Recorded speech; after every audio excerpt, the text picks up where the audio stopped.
retomando a parte 6 do conteúdo enzimas da disciplina de Química Biológica, aqui vamos aprender sobre mecanismo de ação enzimático. Como é que acontece esse mecanismo, né? A interação entre substrato e enzima. O primeiro modelo teórico proposto foi o modelo chave-fechadura.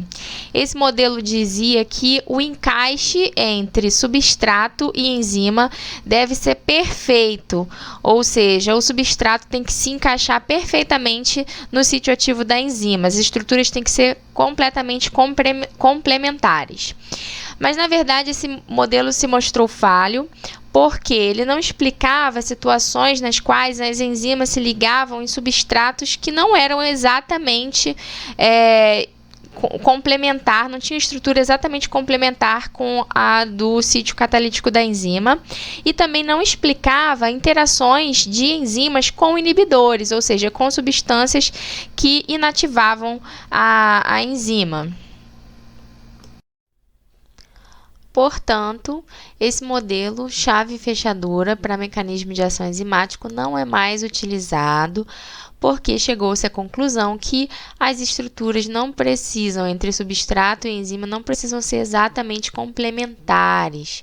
O importante é que haja um encaixe induzido, ou seja, o importante é que as interações sejam favoráveis entre o sítio ativo da enzima e o substrato. Se essas forças de atração, que são específicas, né, de resíduos de aminoácidos que constituem aqui o sítio ativo da enzima, que vão atrair os resíduos de aminoácido que constituem o substrato, se elas forem favoráveis, então vai haver uma adequação, ou seja, um encaixe induzido, e eles vão se atrair, e essa ligação vai se formar, vai haver uma alta energia de ligação devido à formação do complexo enzima-substrato.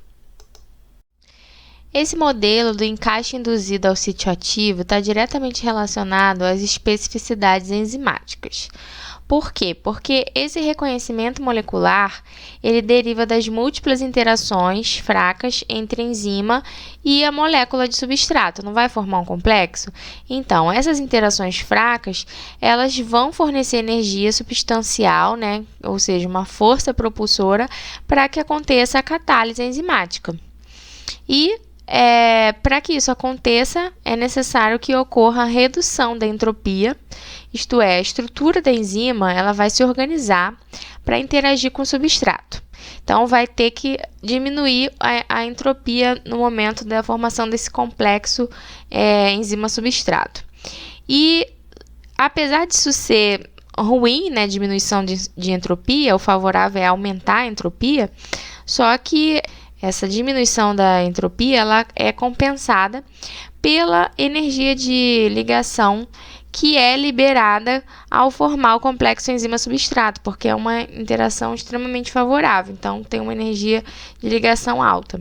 E também vai ser necessário que aconteça a dessolvatação do substrato. Por quê? Porque ele estava lá no meio iônico, sei lá, com água, interagindo por forças de ligação de hidrogênio com a água, e ele vai ter que parar de interagir com esse meio que ele está inserido para interagir com o sítio ativo da enzima. Por isso, é necessária a dessolvatação desse substrato.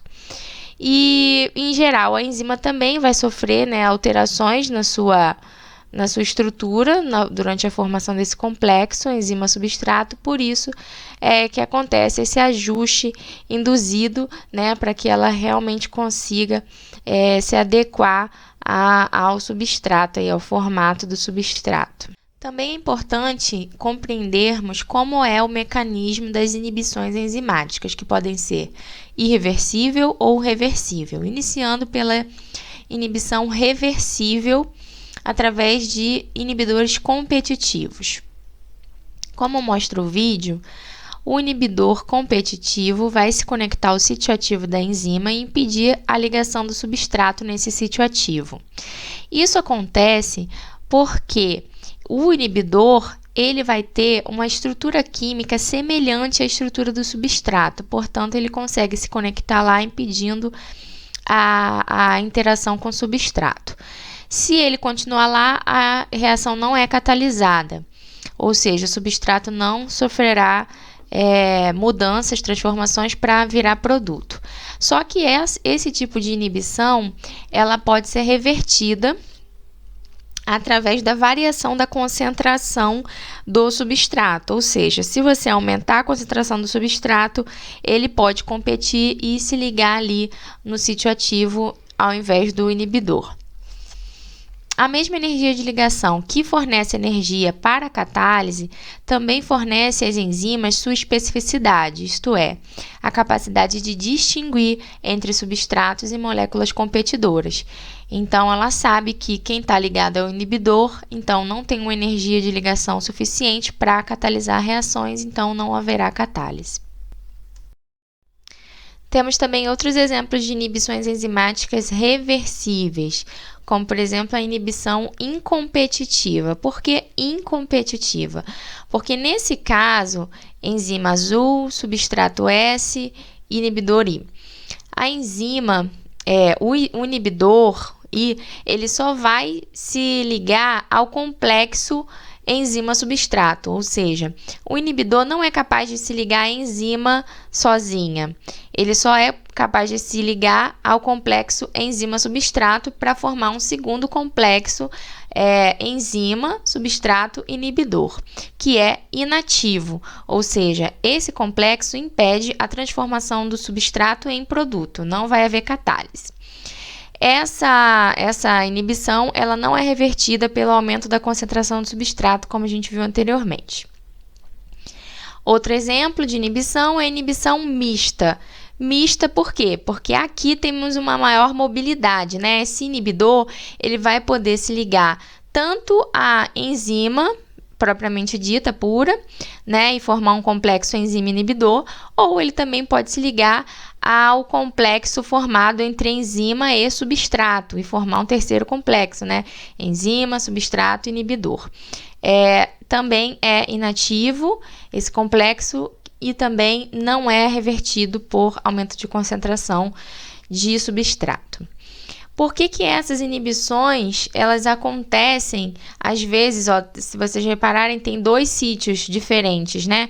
Porque geralmente são enzimas que precisam de mais de um substrato. E essas enzimas, elas têm um sítio chamado sítio alostérico, que não é propriamente dito o sítio ativo, mas que também pode causar transformações na enzima, na sua conformação, que a deixa inativa. Essas inibições enzimáticas reversíveis são consideradas reversíveis porque são interações fracas, interações entre inibidor e enzima do tipo forças intermoleculares, como ligação de hidrogênio, dipolo-dipolo, London. Então, são interações fracas. Já as inibições enzimáticas irreversíveis, elas vão acontecer quando o inibidor se liga covalentemente à enzima. Quando isso acontece, essa ligação covalente ela é estável e ela vai deixar a enzima inativa permanentemente, como, por exemplo, no caso aqui dessa enzima que contém esse resíduo serina, né, de aminoácido, no qual vai reagir com um organofosforado. E a substituição nucleofílica aqui vai expulsar o flúor, né? O nucleófilo, né? O grupo hidroxila vai substituir o flúor e essa ligação aqui vai formar esse complexo aqui, né? Conectado ao fósforo, grupo fosfato, e não vai ser reversível, vai ficar permanentemente aí. Mas como se dá essas catálises enzimáticas? Essas catálises, elas são interações de acordo com as vistas nas reações químicas comuns. Então, vamos conhecer aqui os tipos de grupos catalíticos dessas enzimas e associá-los aos tipos de catálise possíveis. São 3. Bom, a catálise geral ácido-básica, que acontece quando tem grupos, né, básicos ou ácidos, e vai acontecer que transformação? A doação ou remoção de prótons. Catálise covalente, que acontece quando ocorre o quê? A formação de ligações covalentes transitórias entre enzima e substrato. E a catálise metálica, quando tem íon metálico, esses metais eles podem promover interações estabilizantes, né, com elementos químicos do complexo enzima-substrato, estabilizando esse estado de transição aí, facilitando as transformações químicas. Então, é comum essas enzimas utilizarem 3 estratégias simultaneamente, às vezes, em conjunto. Como, por exemplo, aqui a gente tem essa enolase, a reação catalisada pela enzima enolase, que vai converter o 2-fosfoglicerato em fosfenolpiruvato.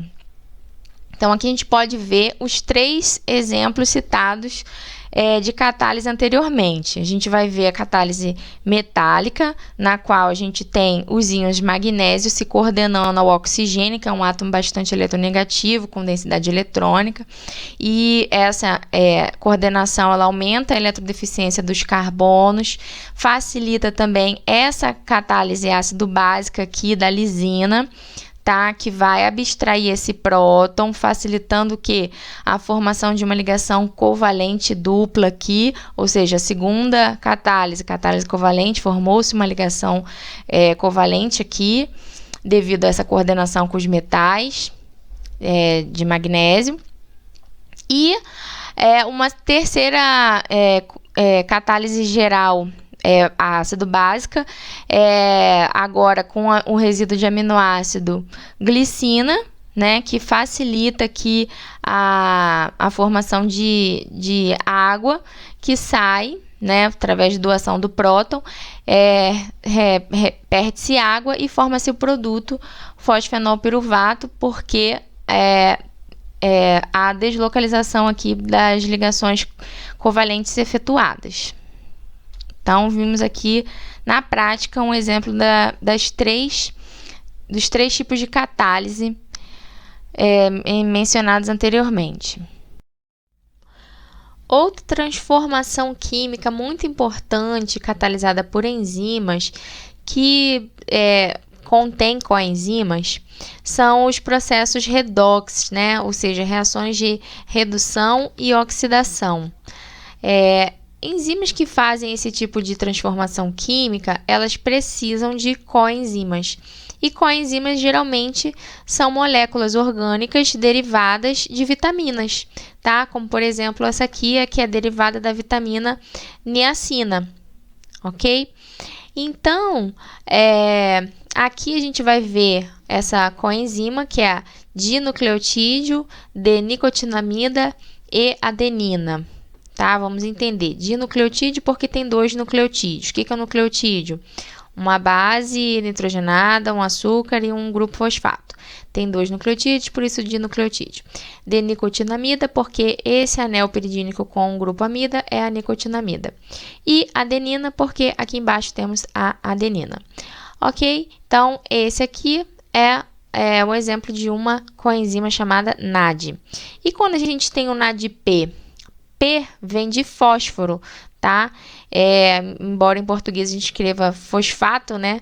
Fósforo com F, P vem de fósforo. Então, o NADP nada mais é que o fosfato de tudo aquilo, de dinucleotídeo, D-nicotinamina e adenina. E esse grupo fosfato vai estar conectado exatamente nessa posição aqui do X, ou seja, está ligado ao grupo, né? A esse açúcar aqui.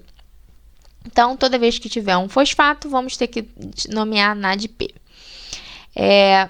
As coenzimas podem existir na forma oxidada e na forma reduzida, com 2 hidrogênios nesse anel piridínico. Tá? A gente vai ver mais para frente que as reações redox elas acontecem principalmente nessa parte aqui, nesse núcleo aqui piridínico, tá? Então, é importante a gente saber diferenciar NAD de NADH, né? NAD, forma oxidada, com um hidrogênio só, NADH, forma reduzida, ganhou um hidrogênio, né? No anel piridínico.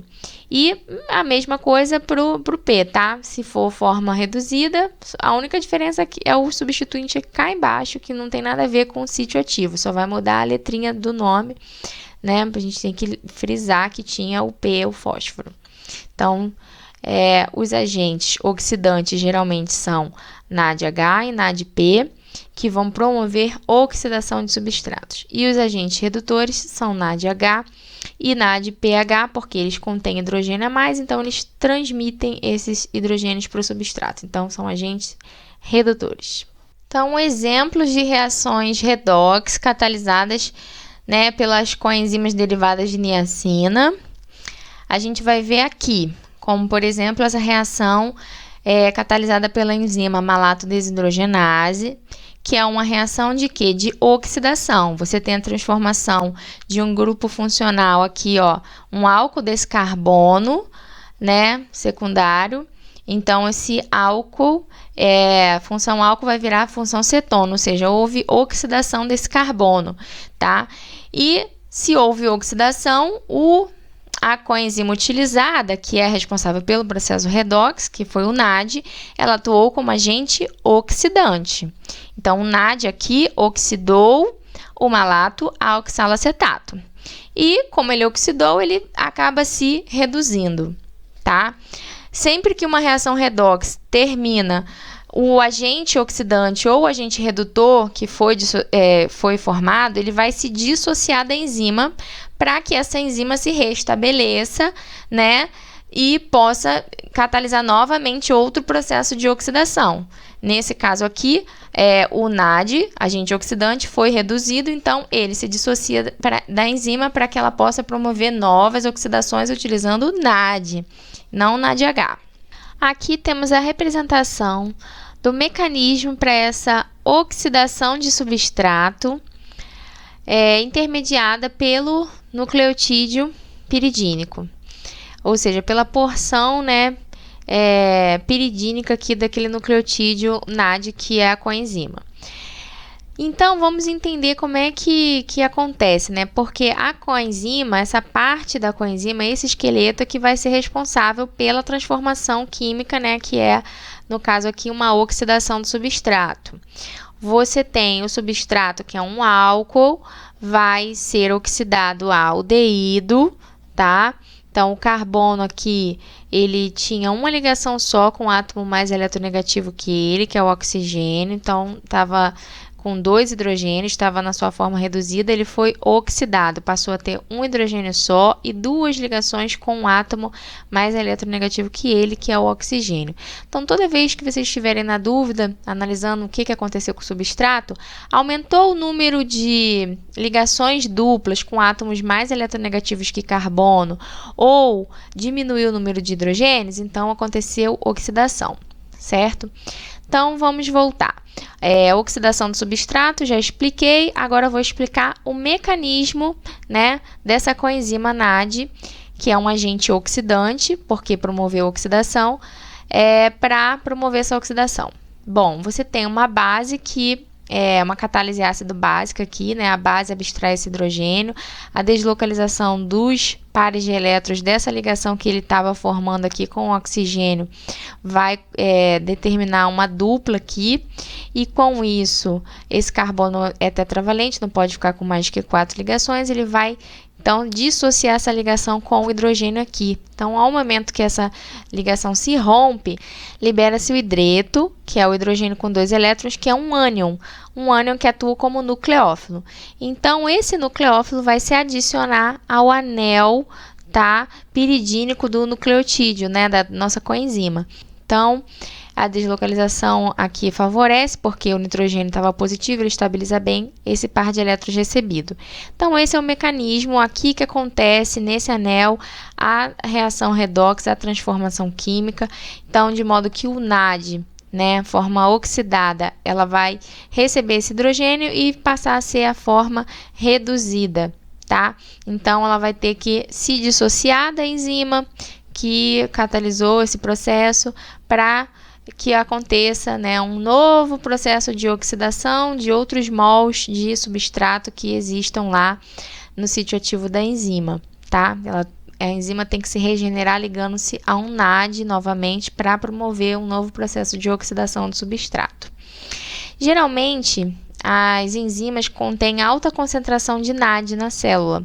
Por quê? Porque geralmente os processos, né, biológicos de oxidação são mais frequentes.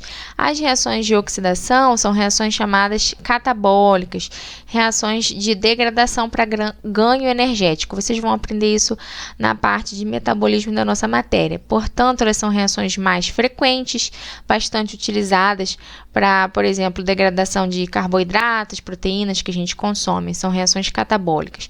Por isso, existe uma grande quantidade dessa coenzima aqui na célula. Aqui temos o mecanismo de nucleotídeos piridínicos atuando como agentes redutores.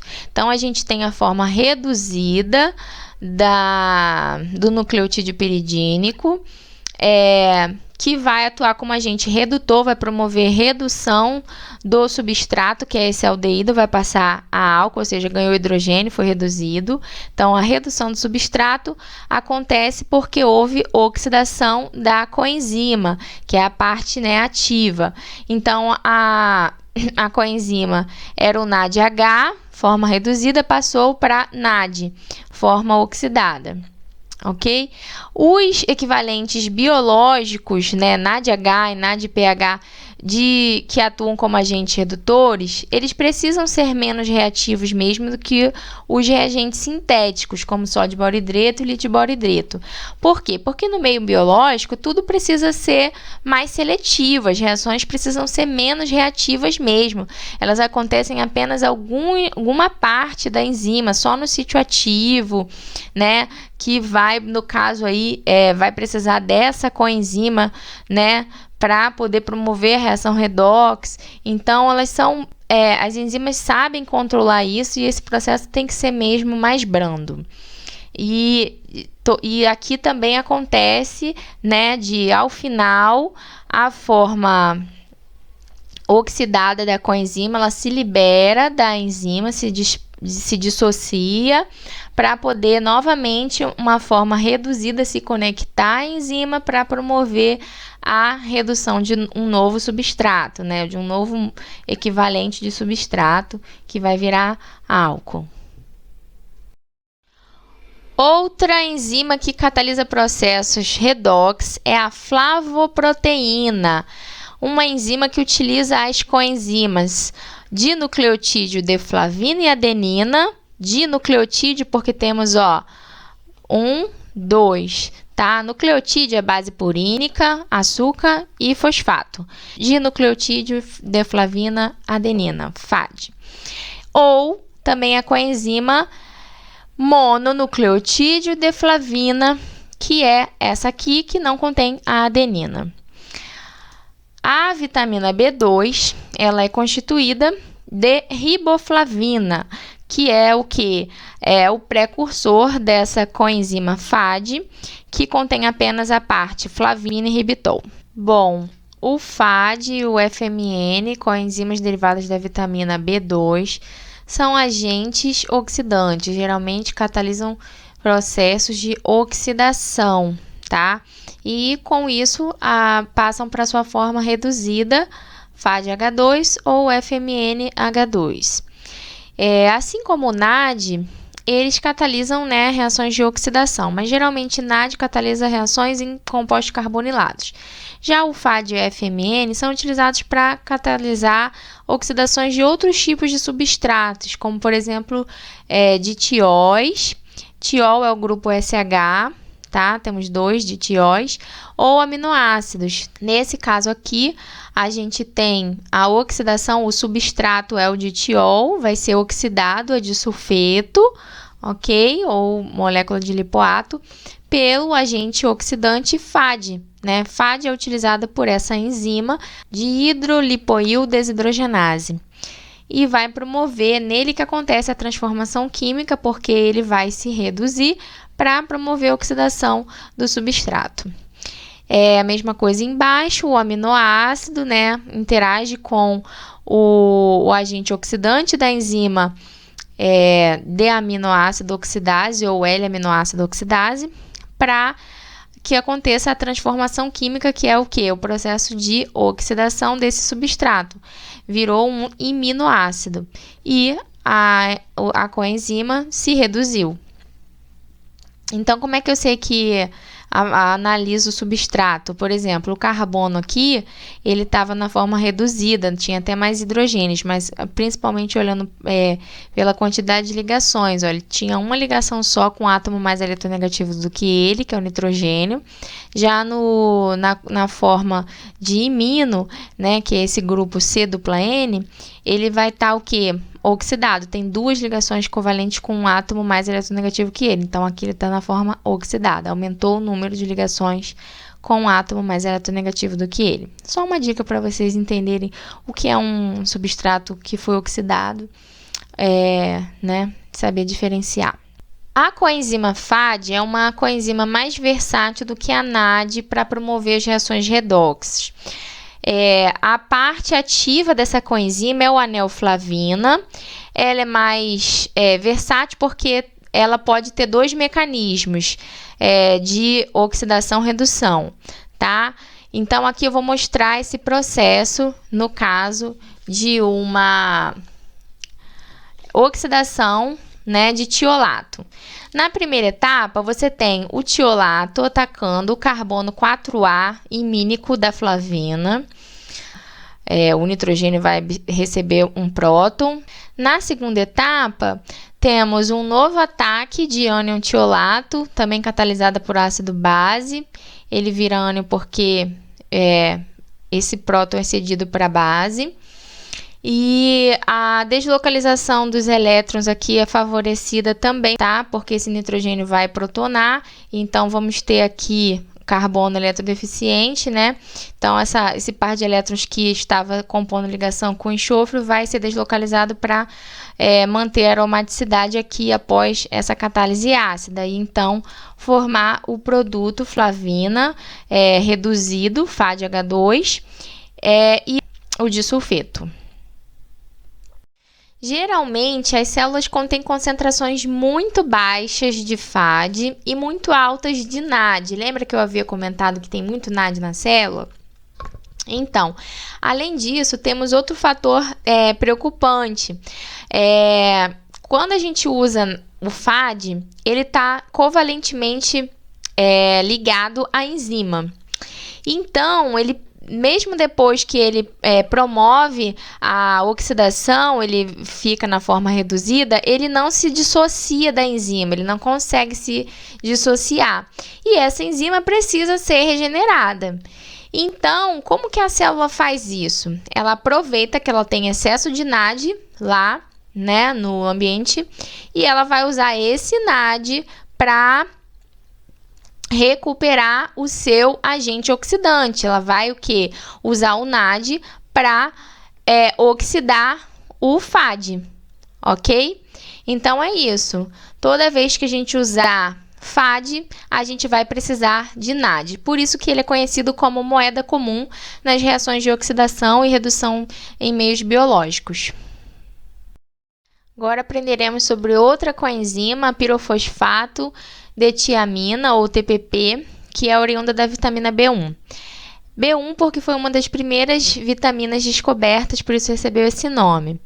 Essa coenzima, ela catalisa reações de transferência de fragmentos de duas unidades de carbono de uma espécie para outra, como, por exemplo, as reações catalisadas pela enzima piruvato descarboxilase, que promove a transferência de grupo acetil através da descarboxilação. Então, levando de um piruvato, fomos a um acetaldeído, porque houve descarboxilação, mas o principal que a gente tem que observar é a transferência do grupo acetil, duas unidades de carbono. A ausência dessa vitamina, ela causa a doença beriberi, tá? Que ataca o coração e enfraquece os reflexos nervosos.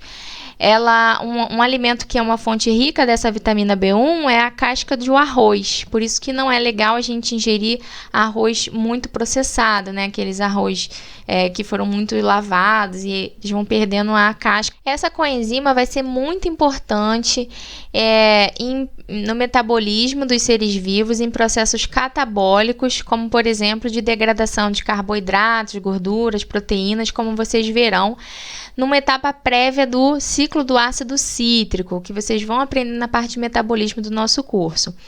Bem, para entrar no ciclo do ácido cítrico, a molécula de piruvato, que vem da glicólise, ela precisa ser transformada em acetilcoenzima A. E essa reação ela acontece catalisada pelo sistema da piruvato desidrogenase, que é um sistema que contém a coenzima pirofosfato de tiamina, mas também contém outras substâncias, como FAD, NAD, tá? Que também são essenciais, são cofatores essenciais para esse processo aqui acontecer. Mas dentre eles está a coenzima A. E a gente observa que acontece o quê? Transferência de acetil também, né? Você vai de piruvato para acetil-CoA, ou seja, o que restou desse piruvato foi esse grupo acetil aqui. Então, é importante a gente lembrar dessa coenzima nos processos a seguir que veremos ao longo da disciplina.